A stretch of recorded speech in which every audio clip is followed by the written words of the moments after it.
1483 a 1546. Mas, de todos esses acontecimentos, o que mais o abalou em espírito foi o que experimentou durante uma terrível tempestade quando voltava de visitar seus pais. Não havia abrigo próximo.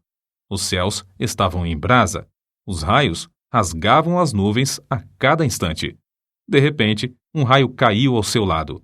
Lutero, tomado de grande susto e sentindo-se perto do inferno, prostrou-se gritando: Santana, salva-me, e tornar-me-ei monge. Lutero chamava esse incidente a minha estrada, caminho de Damasco, e não tardou em cumprir a sua promessa feita a Santana. Convidou então os seus colegas para cearem com ele. Depois da refeição, enquanto eles se divertiam com palestras e música, repentinamente anunciou-lhes que dali em diante poderiam considerá-lo como morto, pois ia entrar para o convento. Debalde e os seus companheiros procuraram dissuadi-lo do seu plano. Na escuridão daquela mesma noite, o moço, antes de completar 22 anos, dirigiu-se ao convento dos agostinianos e bateu. A porta abriu-se e Lutero entrou. O professor admirado e festejado, a glória da universidade, aquele que passara os dias e as noites curvado sobre os livros, tornara-se irmão agostiniano. O mosteiro dos agostinianos era o melhor dos claustros de Erfurt. Seus monges eram os pregadores da cidade, estimados por suas obras entre os pobres e oprimidos. Nunca houve naquele convento um monge mais submisso, mais devoto, mais piedoso do que Martinho Lutero. Submetia-se aos serviços mais humildes, como o de porteiro, coveiro, varredor da igreja e das celas dos monges. Não recusava mendigar o pão cotidiano para o convento nas ruas de Erfurt. Durante o ano de noviciado, antes de Lutero ser feito monge, seus amigos fizeram tudo para dissuadi-lo de confirmar esse passo.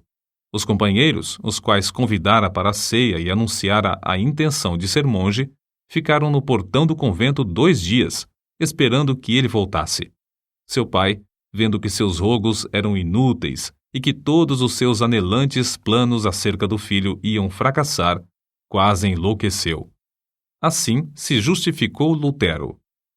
Fiz a promessa a Santana para salvar a minha alma. Entrei para o convento e aceitei esse estado espiritual somente para servir a Deus e ser-lhe agradável durante a eternidade. Quão grande, porém, era a sua ilusão, depois de procurar crucificar a carne pelos jejuns prolongados, pelas privações mais severas e com vigílias sem conta, achou que, embora encarcerado na sua cela, tinha ainda de lutar contra os maus pensamentos. Sua alma clamava: dá-me santidade ou morro por toda a eternidade. Leva-me ao rio de água pura, e não a estes mananciais de águas poluídas. Traze-me as águas da vida, que saem do trono de Deus. Certo dia, Lutero achou na biblioteca do convento uma velha Bíblia, latina, presa à mesa por uma cadeia. Achara, enfim, um tesouro infinitamente maior que todos os tesouros literários do convento. Ficou tão embevecido que, durante semanas inteiras, deixou de repetir as orações diurnas da ordem. Então, despertado pelas vozes da sua consciência, arrependeu-se de seu desleixo. Era tanto o remorso que não podia dormir. Apressou-se a reparar o seu erro. Fê-lo com tanto anseio que não se lembrava de alimentar-se. Então, enfraquecidíssimo por tantos jejuns e vigílias, sentiu-se oprimido pelas apreensões até perder os sentidos e cair por terra. Aí os outros monges o acharam, admirados novamente de sua excepcional piedade. Lutero somente voltou a si depois de um grupo de coristas o haver rodeado, cantando. A suave harmonia penetrou-lhe o coração e despertou o seu espírito. Ainda assim, lhe faltava a paz perpétua para a alma. Ainda não havia ouvido cantar o coro celestial. Glória a Deus nas alturas, paz na terra, boa vontade para com os homens. Nessa altura, o vigário-geral da ordem agostiniana, Staupitz, visitou o convento.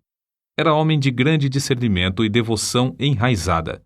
Compreendendo logo o problema do jovem monge, ofereceu-lhe uma Bíblia na qual Lutero leu que o justo viverá da fé. Por quanto tempo tinha ele anelado! Oh, se Deus me desse um livro destes só para mim! Agora ele o possuía. Na Bíblia, achou grande consolação, mas a leitura não podia completar-se em um dia. Ficou mais determinado do que nunca a alcançar paz para sua alma, na vida monástica, jejuando e passando noites a fio sem dormir. Gravemente enfermo, exclamou: os meus pecados, os meus pecados! Apesar de sua vida ter sido livre de manchas, como ele afirmava e outros testificavam, sentia sua culpa perante Deus, até que um velho monge lembrou-lhe uma palavra do credo: creio na remissão dos pecados. Viu então que Deus não somente perdoara os pecados de Daniel e de Simão Pedro, mas também os seus.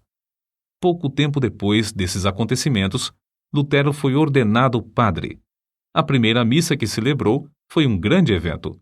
O pai, irreconciliável desde o dia em que o filho abandonara os estudos de advocacia, assistiu à primeira missa de Lutero, vindo a cavalo de Mansfield, com uma boa oferta para o convento, acompanhado de 25 amigos.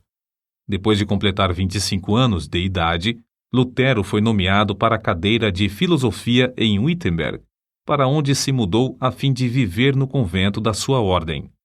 Sua alma, porém, anelava pela palavra de Deus e pelo conhecimento de Cristo. No meio das ocupações do professorado, dedicou-se ao estudo das Escrituras e, no primeiro ano, conquistou o grau de bacalaureus ad Bíblia. Sua alma ardia com o fogo dos céus. De todas as partes acorriam multidões para ouvir os seus discursos, os quais fluíam abundante e vivamente do seu coração, sobre as maravilhosas verdades reveladas nas Escrituras. Um dos mais afamados professores de Leipzig, conhecido como Luz do Mundo, disse: este frade há de envergonhar todos os doutores. Há de propalar uma doutrina nova e reformar toda a igreja, porque ele se baseia na palavra de Cristo, palavra à qual ninguém no mundo pode resistir e que ninguém pode refutar, mesmo atacando-a com todas as armas da filosofia. Um dos pontos iluminantes da biografia de Lutero é a sua visita a Roma. Havia surgido uma disputa renhida entre 7 conventos dos agostinianos, os quais decidiram deixar os pontos de dissidência para o Papa resolver. Lutero, sendo o homem mais hábil e eloquente, além de altamente apreciado e respeitado por todos os que o conheciam, foi escolhido para representar o seu convento em Roma. Fez a viagem a pé, acompanhado de outro monge. Nesse tempo, Lutero ainda continuava a dedicar-se fiel e inteiramente à Igreja Romana. Quando, por fim, chegaram ao ponto da estrada onde se avistava a famosa cidade, Lutero caiu em terra e exclamou: saúdo-te, santa cidade! Os 2 monges passaram um mês em Roma, visitando os vários santuários e os lugares de peregrinação. Lutero celebrou missa 10 vezes. Lastimou, ao mesmo tempo, que seus pais ainda não tivessem morrido a fim de poder resgatá-los do purgatório. Um dia, subindo a santa escada de joelhos, desejando a indulgência que o chefe da igreja prometia por esse ato, ressoaram nos seus ouvidos, como voz de trovão, as palavras de Deus: o justo viverá da fé. Lutero ergueu-se e saiu envergonhado. Depois da corrupção generalizada que viu em Roma, sua alma aderiu à Bíblia mais que nunca. Ao chegar novamente ao seu convento, o vigário-geral insistiu em que desse os passos necessários para obter o título de doutor, com o qual teria o direito de pregar. Lutero, porém, reconhecendo a grande responsabilidade perante Deus e não querendo ceder, disse: não é de pouca importância que o homem fale em lugar de Deus. Ah, senhor doutor, fazendo isso, me tirais a vida, não resistirei mais que 3 meses. O vigário-geral respondeu-lhe: seja assim, em nome de Deus, pois o Senhor Deus também necessita nos céus de homens dedicados e hábeis. O coração de Lutero, elevado à dignidade de doutor em teologia, abrasava-se ainda mais do desejo de conhecer as Sagradas Escrituras e foi nomeado pregador da cidade de Wittenberg. Os livros que estudou e as margens cheias de anotações que escreveu, em letras miúdas, servem aos eruditos atuais como exemplo de como cuidadosa e minuciosamente estudava tudo em ordem. Acerca da grande transformação da sua vida nesse tempo, ele mesmo escreve: desejando ardentemente compreender as palavras de Paulo, comecei o estudo da Epístola aos Romanos. Porém, logo no primeiro capítulo, consta que a justiça de Deus se revela no Evangelho. Versículos 16 e 17. Eu detestava as palavras "a justiça de Deus", porque, conforme foi ensinado, eu a considerava como um atributo do Deus Santo, que o leva a castigar os pecadores. Apesar de viver irrepreensivelmente como monge, a consciência perturbada me mostrava que era pecador perante Deus. Assim, odiava um Deus justo que castiga os pecadores. Senti-me ferido de consciência, revoltado intimamente. Contudo, voltava sempre para o mesmo versículo, porque queria saber o que Paulo ensinava. Depois de meditar sobre esse ponto durante muitos dias e noites, Deus, na sua graça, me mostrou a palavra: o justo viverá da fé. Vi então que a justiça de Deus, nesta passagem, é a justiça que o homem piedoso recebe de Deus, pela fé como dádiva.